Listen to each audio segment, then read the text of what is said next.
இந்திய கலாச்சாரத்தின் அடையாளம், தேசத்தின் பொக்கிஷம். தனது 92வது வயதில் இந்த உலகத்தில் இருந்து காற்றோடு காற்றாக இசையாகிவிட்டது இந்த இசைக்குயில் லதா மங்கேஷ்கர்.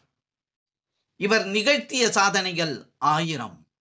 36 மொழிகளில் 30,000 பாடல்களுக்கு மேல் பாடி பாரத ரத்னா, பால்கே விருது, பத்மபூஷன், பத்ம விபூஷன் பல விருதுகளை பெற்றாலும் விருதுகளை ஈன்றது இந்த இசைக்குயில். மகிழ்ச்சி என்பது உலகத்தோடு பகிர்வதற்கானது, துக்கம் என்பது நமக்குள்ளே வைத்திருக்க வேண்டியது என்று நான் எப்போதும் கருதுவேன் என்று கூறும் இசைக்குயிலின் காலத்தால் அழியாத அவரது இசை பல கோடி இந்தியர்களுக்கு நிச்சயம் மகிழ்ச்சியை கொடுத்திருக்கும். மக்களின் வாழ்வில் ஒலிக்கும் இசைப்பாடலாகிவிட்டார் லதா மங்கேஷ்கர்.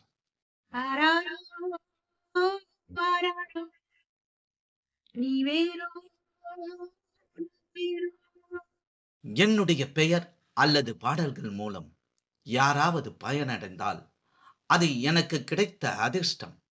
ஆனால் மற்றவரின் சாயலை வைத்து மட்டுமே ஒருவரால் ஜெயிக்க முடியாது. எந்த ஒரு செயலாக இருந்தாலும் தனித்துவம் என்பது மிக மிக முக்கியம் என்பதை அனைவரும் புரிந்து கொள்ள வேண்டும் என்று பிரபல பின்னணி பாடகி லதா மங்கேஷ்கர் கூறியிருக்கிறார். இந்தியாவில் பிறந்த ஒவ்வொரு பெண்ணும் வாழ்வில் ஒரு முறையாவது லதா மங்கேஷ்கரின் பாடலை ரகசியமாவது பாடி சந்தோஷப்பட்டிருப்பார்கள்.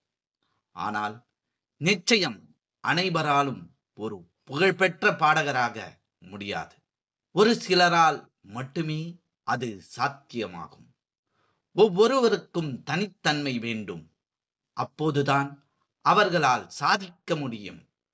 ஒரு சில ஆண்டுகளுக்கு முன்பு லதா மங்கேஷ்கரின் ஏக் பியார் கா நக்மா ஹே பாடலை பாடி பிரபலமானவர் ரனுல் மண்டோல்.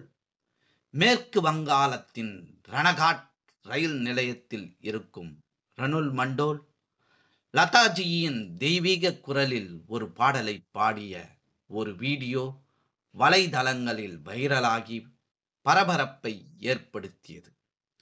ரயில் நிலையத்தில் பாடிய இந்த பாடகி இப்போது பாலிவுட்டின் பின்னணி பாடகி. இவரை ஸ்டுடியோவிற்கு அழைத்து வந்த பெருமை நடிகர் மற்றும் இசையமைப்பாளர் ரமேஷ் ரேஷ்மியை சேரும்.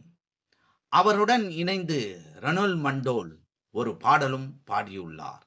அந்த வீடியோவும் பெரும் பரபரப்பை ஏற்படுத்தியது. இப்படி இன்ஸ்டாகிராம், சமூக வலைதளம் என அனைத்து சமூக வலைதளங்கள் மூலமும் ரனுல் மண்டோல் பிரபலமானார்.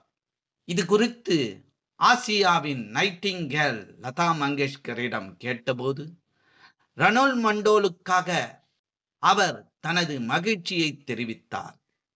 என்னுடைய பெயர் அல்லது பாடல்கள் மூலம் யாராவது பயனடைந்தால் அது எனக்கு கிடைத்த அதிர்ஷ்டம். ஆனால் மற்றவரின் சாயல் வைத்து மட்டுமே ஒருவரால் ஜெயிக்க முடியாது. என்னுடைய பாடல் அல்லது ரஃபிக், முகேஷ் பையா சாயலிலோ, ஆஷா போஷேல் போன்றவர்களின் குரலின் சாயலிலோ பாடினால் அது குறுகிய காலத்திற்கு மட்டுமே வெற்றியை பெறலாம். அது நீடித்து நிலைக்காது. இன்று தொலைக்காட்சிகளில் பல்வேறு இசை நிகழ்ச்சிகள் நடைபெறுகின்றன. அதில் குழந்தைகள் என்னுடைய பாடல் மட்டுமின்றி அனைத்து பாடகர்களின் பாடல்களையும் மிக அழகாக பாடுகிறார்கள். ஆனால் எத்தனை நாட்களுக்கு அவர்கள் நினைவில் இருப்பார்கள்? அவர்களுக்கென ஒரு தனி பாதையை அமைத்து கொள்ள வேண்டும். சுனிதி சௌகான் மற்றும் ஸ்ரேயா கோஷல் போன்ற வெகு சிலர்தான் தனக்கென்று தனி வழியை கண்டறிந்து அறியப்படுகிறார்கள். ஆனால் ஒரு காலகட்டத்திற்கு பிறகு அவரவருடைய சொந்த பாடல்களை தேர்வு செய்ய வேண்டும்.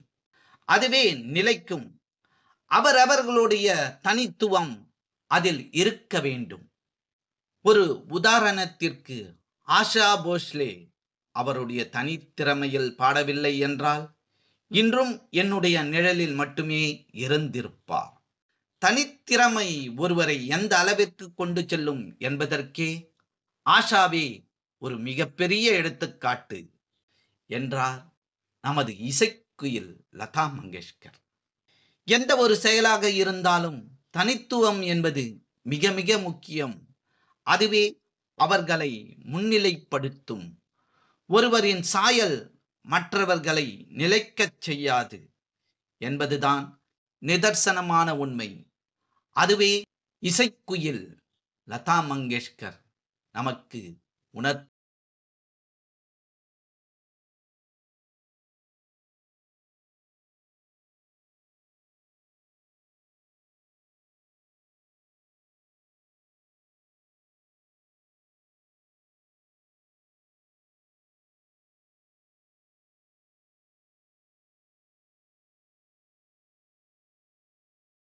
எங்களுடைய பதிவு உங்களுக்கு பிடித்திருந்தால் லைக் பண்ணுங்க, ஷேர் பண்ணுங்க. மீண்டும் தொடர்ந்து இது போல பல பதிவுகளை பார்ப்பதற்கு எங்கள் சேனலை சப்ஸ்கிரைப் செய்து பெல் ஐக்கானை கிளிக் செய்து கொள்ளவும். நன்றி, வணக்கம்.